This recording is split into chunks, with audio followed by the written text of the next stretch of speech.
रीट याचिका की अगली सुनवाई कब होगा? 23/4/2024 को इनकी सुनवाई होना था।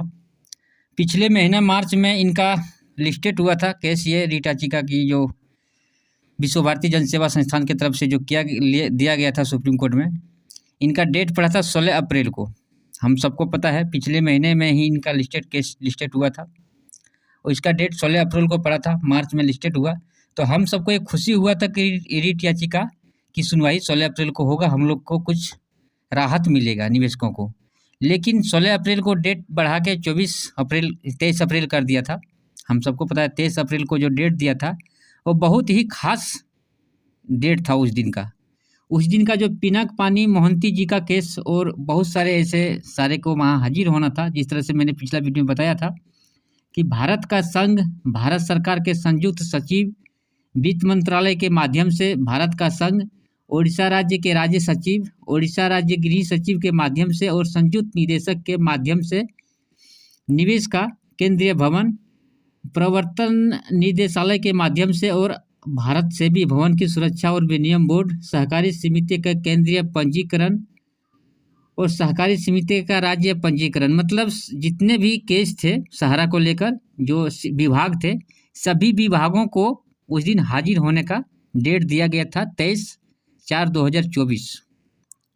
23 अप्रैल को हम लोग का एक बड़ा उम्मीद था कि सेबी सहारा का जो केस है पिछले 10-12 साल से चल रहा था, 23 तारीख को ख़त्म हो जाएगा। ये केस का अंतिम ही सुनवाई होगी इसकी और उस दिन फैसला आ जाएगा। हम लोग को ऐसा उम्मीद था सबको, लेकिन बहुत बड़ा खेला हो गया। जिस तरह से पिछला वीडियो में मैंने बताया था और बहुत सारे वीडियो में आप देखे होंगे कि हम लोग के साथ बहुत बड़ा खेला हो गया।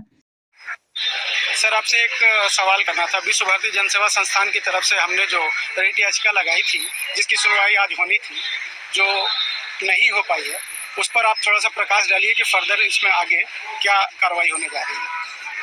देखिए, जो सहारा के जो निवेशक है उनकी जो लड़ाई है वो 2 लेवल पर है और एक लड़ाई तो बहुत ही प्रोमिनेंट है। आज अभी की स्थिति में चुनाव हो रहे हैं, लगभग 25 करोड़ सहारा के इन्वेस्टर्स हैं। आप सहारा के लोगों का भविष्य, माने सहारा के इन्वेस्टर्स का भविष्य तो उनके एकदम हाथ में है। वो निर्णय ले सकते हैं इस चुनाव में कि किसको वोट दें कि उनका भविष्य जो है सुरक्षित हो। तो सहारा के जो इन्वेस्टर्स हैं और जो वोटर्स हैं, लगभग 25 करोड़ वोटर्स हैं, वो वोट देने जा रहे हैं। तो ये सोच के वोट देने जाएं कि वो अपने भविष्य के लिए वोट दे रहे हैं कि अपने भविष्य को बिगाड़ने के लिए या अपने भविष्य को बनाने के लिए। तो ये उनके हाथ में है। जहाँ तक इसकी जो कानूनी लड़ाई की बात है, वो हम लोग तो कोशिश कर रहे हैं। हम लोगों ने पिटीशन लगाया, हम लोगों ने कोशिश की कि उसकी हियरिंग हो, लेकिन 2 बार ऐसा हुआ कि हम लोग की हियरिंग नहीं हुई। 7 मार्च को नहीं हुई और आज भी नहीं हुई। हम लोग फिर ये कोशिश कर रहे हैं, जैसा मैंने पहले कहा कि शुक्रवार को हम लोग आपस में बात करेंगे और उसके हिसाब से उस दिन जो बात होगी या शुक्रवार के एक दिन पहले ही हम लोग आपस में बात करेंगे। हमारे जो सीनियर एडवोकेट हैं उनके साथ बात करेंगे। फिर फ्राइडे को हम कुछ करेंगे ऑनरेबल सुप्रीम कोर्ट में ही, हो सकता है हम मेंशनिंग करें या कुछ करें, उस पर हम लोग अभी बात कर रहे हैं। तो फ्राइडे को शाम तक आपको पता चल जाएगा कि हम लोग इसमें क्या करने वाले हैं, ताकि हमारी सुनवाई जितनी जल्दी हो सके। मतलब ये डिफर नहीं हो। जैसे कल जिन लोगों ने मेंशन किया उसमें जो मैटर लगी थी शायद सेबी की, वो मैटर अब सितंबर में चली गई है। हम कोशिश करेंगे कि हमारा मैटर सितंबर में नहीं जाए और इसकी सुनवाई सप्ताह दिन 15 दिन के अंदर में हो, इसकी हम कोशिश करेंगे। लेकिन ये कोई गारंटी नहीं है। ऑनरेबल सुप्रीम कोर्ट जो फाइनली डिसाइड करेगी उसी के आधार पर ही अगली सुनवाई होगी। लेकिन हम कोशिश करेंगे कि हमारी सुनवाई होगी। धन्यवाद। जिस तरह से इन्होंने बोला अभी बिल्कुल सही बात बोला है। अगर इनके जगह कोई नेता लीडर रहता, अमित शाह जी या कोई भी रहता, तो ये बात हम लोग नहीं मानते। क्योंकि जितने भी बात अमित शाह जी, मोदी जी बोले हैं आज तक, विशेष करके अमित शाह जी सहारा लेकर, सारा बात झूठ ही निकला है, गलत ही निकला है। इसलिए जो भी बात इन्होंने बोला ये 100% सही बोला है कि हम कोशिश करेंगे। जिस तरह से हम लोग के साथ छल किया सेबी के तरफ से, आप अभी आपको सुनाया कि सेबी की तरफ से जो 23 तारीख को केस लिस्टिंग, मतलब जो डेट था 23 तारीख को सुनवाई होना था, 22 तारीख को ही शाम को सेबी की तरफ से एक दरखास्त दिया गया कि केस को डेट को बढ़ाया जाए सेबी की तरफ से। आप सोच सकते हैं कि सरकार और सेबी दोनों मिलकर हम लोग को किस तरह से गुमराह किया जा रहा है, निवेशकों को किस तरह से डेट पर डेट बढ़ाया जा रहा है, ये तमाशा किया जा रहा है। आप सोच समझ सकते हैं, हम लोग सहारा निवेशक जितने भी हैं इस बात को समझ सकते हैं कि आज 12 साल से क्यों इतना समय लगा, 12 साल क्यों लग गया। ये सहारा से भी केस में इतना समय क्यों लग गया, क्योंकि वो चाहते ही नहीं हैं कि केस सॉल्व हो, वो चाहते ही नहीं है। ये सारा का सारा जो चाल है राजनीतिक है, ये सारा का सारा वर्तमान सरकार की है जो 2014 से अभी तक हैं, सारा का सारा इनका ही चाल है। सेबी, ईडी या फिर जो सरकार है हमारी, ये सारा मिलजुल के सारा ये हो रहा है। अमित शाह जी भी जो पोर्टल लाया था ये भी एक तमाशा था, जिस तरह से हम सब ने शुरू में ही ये चीज़ बता दिया था सोशल मीडिया के माध्यम से। हम लोग जितने छोटे यूट्यूबर हैं जो सहारा के पीड़ित निवेशक हम लोग हैं, ये चीज़ को पहले ही समझ चुका था हम लोग कि एक छालावा है।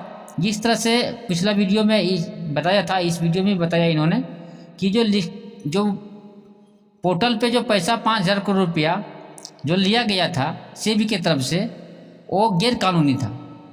और बहुत सारे वीडियो में आप सुने भी होंगे, वो गैर कानूनी तरीके से अमित शाह जी ने हम लोग को बेवकूफ़ बनाने के लिए गैर कानूनी तरफ से वो सुप्रीम कोर्ट के ऑर्डर करवाया गया और पैसा गैर कानूनी तरफ से पोर्टल में लाया गया और उसमें से पैसा का बंदर बांट किया गया।